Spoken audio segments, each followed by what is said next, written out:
اخويا الغالي بيقول لك سلام عليكم، لو معايا 70 جنيه ممكن حضرتك تفطرني؟ بص يا حبيب قلبي، ب 10 كيري بالرومي. اول حاجه 8 جنيه ادي ب 10 جنيه كيري بالرومي. في نفس الطبق هنحط، لو انت بتحب الحاجه المشطشطه، جبنه شيدر مشطشطه.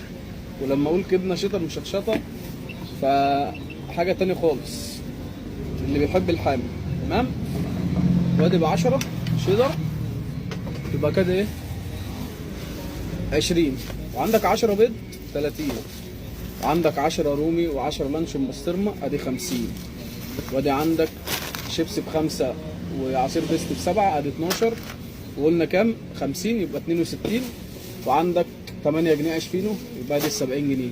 بس كده، في انتظاركم. ما تنسوش الشير والمتابعه واللايك الجميل. في امان الله.